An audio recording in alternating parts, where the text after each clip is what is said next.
If for some reason I have to go, hold on, it's because I'm going to speak to the champion of the world, but I'll come back to you, so fear not. Let's speak to Michael, who's a Man United fan. Hello, Michael. Hi, guys. How you doing? Hello, Michael. We're good. How are you? Yeah, not too bad. Been better after, hopefully a better performance we would have seen this evening, following on from the game at Burnley. But, it just seems to be one of those things where we've heard a lot of hype about the manager that's come in, whether he's there on a short-term deal and he's moving upstairs at the end of the season or he will stay on. I just can't see that you've got a manager in with the credentials that you've got, the history you've got, and the philosophy that you've got, and also his understanding and knowledge of the game. I can't see that you're going to get the respect from the players when you know that it's possibly a short-term deal. Why are you vesting the interest as a player into this man's philosophy when in 6 months they could bring somebody in? Now, are they going to bring a manager in to the same standard? Are they just going to bring a name in? Or are we going to get another manager like Ollie that will become a fan favourite, but eventually after a few years it gets found out? Yeah. It's such a mess. It is a mess. There's no sort of planned thinking from Manchester United as a football club, is there? When you look at the signings that you made, Ronaldo was a vanity signing. Sancho you didn't really need. Wan-Bissaka doesn't fit the way that Man United want a fullback to play. So on that, and you say about him going in with this reputation, players are looking at him, and this is why it works. They're looking at him thinking, he's not elite. Ralf Rangnick isn't an elite manager. His CV, obviously, from Hanover, Schalke, Hoffenheim and Leipzig, they're completely different entities to Manchester United. Once he won the Cup at Schalke and the Intertoto at Stuttgart. And he would have been under trial more than what the players... We know when Antonio Conte goes in at Spurs, all those Spurs players are on trial and they're fighting for their futures because he's elite and he's a proven winner. The other way around with Man United players at Rangnick, they're looking at him thinking, well, we've sort of, we've heard about who you are, but you haven't won anything. You're not an elite manager. And in any industry that you're in, Mike, honestly, you suss the boss that comes in after 2 or 3 days. And if you think that the boss hasn't got it, you're not going to actually work your socks off for that boss. It doesn't work that way. Michael, let me ask you this. There's 5 months left of the season, okay? And I think it's fair to say there's no way, relevant of what happens to United, there's no way he won't be there at the end of the season. How bad do you think it could get for United? Do you think they could definitely miss out on European places? Are you worried? I don't necessarily... I'm not concerned too much about the European side because I think we found ourselves in this predicament again that it's a take it back to the drawing board. How on earth, after how many years we find ourselves in the situation of take it back to the drawing board, new management, new style of play, different players, it's adapting, there is just too much in the mix again. And I don't see us in the next 3 to 4 years, realistically, getting out of this slump because we've got, as you quite rightly said before, there was an earlier show today where they said how many players of the current United first team squad will be there to see United lift a Premier League trophy. You've got the ages of players there. You've got players at the moment that are putting a shift in to get a transfer to another team because that's what it will be. You've got youth talent there that we just seem to be pushing out on loan or they're just not coming through as they should be. Jesse Lingard for me is a prime example. Now, Jesse Lingard is not an elite footballer. He's not. It's very rare nowadays, I think, that you can identify an elite footballer. Ronaldo, he's got a few more years left. We're seeing the stump Messi's taken. Elite football players are just non-existent anymore. But what he did when he left Manchester United was given free rein at another Premier League club to flourish at West Ham. That was unbelievable. Now, you should have either capitalised on that from a business perspective and sold him or brought him back into that Manchester United squad and say, lighten up that midfield.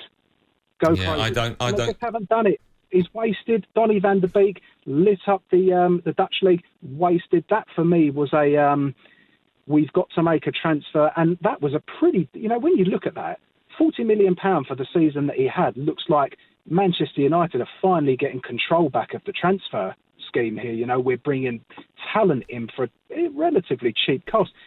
We have ruined that man's career. We've done nothing with him. It's just a shambles for me. And Mike, that's what you're doing.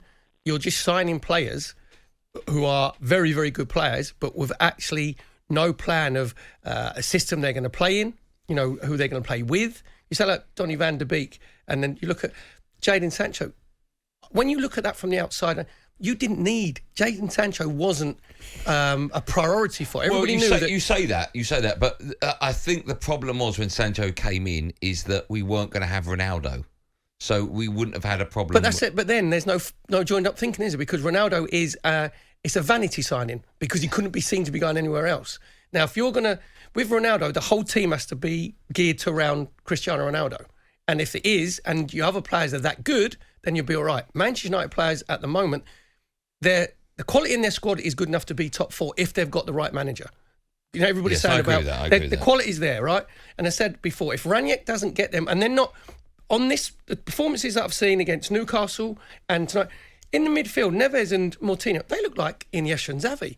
They were completely bossing that midfield, and Manchester United, as a group of players and the manager, didn't have a clue how to stop it. Not a clue. Let's speak to a Wolves fan, shall we? Joe's up next. Hello, Joe. Good evening to you.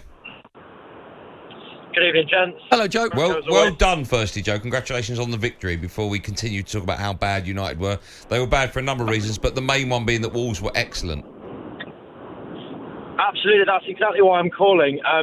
Inevitably, there's going to be a lot of talk about how bad Manchester United were, but can we just take a few moments to appreciate that performance by Wolverhampton Wanderers? I'm driving back from Manchester now. I've watched Wolves in 3 divisions. I've watched Wolves in Europe. And that must be one of, if not the best performances by a Wolves team. On the basis of tonight, if you'd offered me any of those United players to put them into the Wolves 11, I don't think I would have taken any of them. They were absolutely Phil brilliant. Jones? From goalkeepers. He played well tonight, Joe. He was one of their better players. Played well.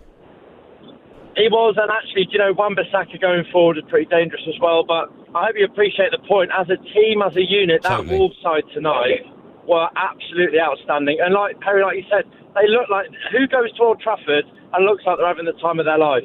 And actually, let's say it was only 1-0. We won that pretty easily on balance, I think, tonight. Do you know what, Joe? They couldn't believe how much time and space they were allowed. And I think Bruno Lage, obviously your manager, said afterwards it was in the wide positions that we knew that we could exploit Manchester United because they play so narrow. So he made sure that Semedo and Marcel were pushed right up.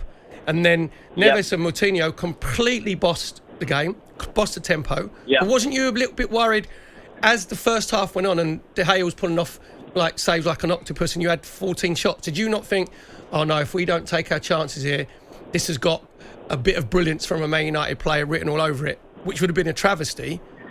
And then when Moutinho scores, where Fernandes can't be bothered to track back, which is a great, but you must have actually just thought that completely warrants our performance. Absolutely. It's always the way, isn't it? You can have all these chances, but in football, if it's 0-0, there's always a chance you're going to lose the game with players like Ronaldo on the pitch. We've struggled for goals this season. We've struggled for end product. You saw that in the first half. But what a goal, what a finish from Moutinho. In the battle of the ageing Portuguese stars, he came out on top tonight.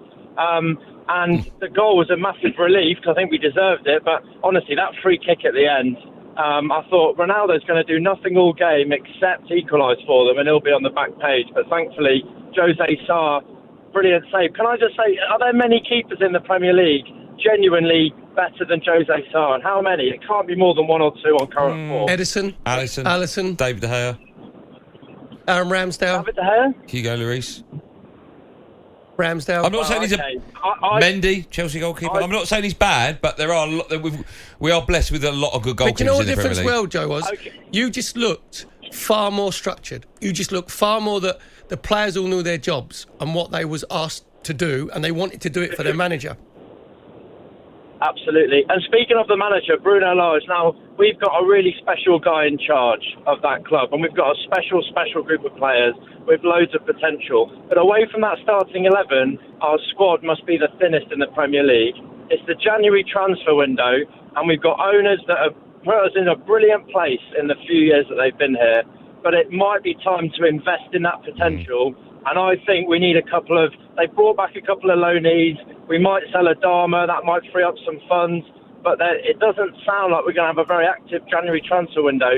We're, 6 points off European places with a team like that. With a couple of additions, we can make a real go for it. Those 2 seasons under Nuno when we finished 7th, they shouldn't be a flash in the pan. We should aim for that kind of finish. So put your hand in your pocket, Fosun, and let's have a couple of players, please. Joe, what a wonderful call. Thanks for that. Cheers, well done. Joe. Safe journey back. We'll take more calls in just a moment. 03717223344. We're waiting for Peter Wright to finish up an interview he's doing with German TV, and then we'll have him on our show. So in the meantime, while we're waiting for that call, I'm looking at the league table now. Wolves 8th in the Premier League after that victory. They're 3 points behind United, of course, who do have a European spot in 7th place at the moment. And the gap between them and 4th place Arsenal is just 7 points. How high can Wolves go this season, realistically, do you think, Perry? I think Wolves top 8. Between 10th and... But as Joe said there, the thing that worries you is they're very, very good defensively, very, very solid. You know, they play with the back three, Kilman, Cody and Saiss and Jose Sarr. I think they conceded the second least amount of goals this season. But you can see they waste too many chances, not clinical enough. So if they are going to dip in, Jimenez needs a bit of help. But realistically, you're looking at Wolves at about 8th, I thought. Okay.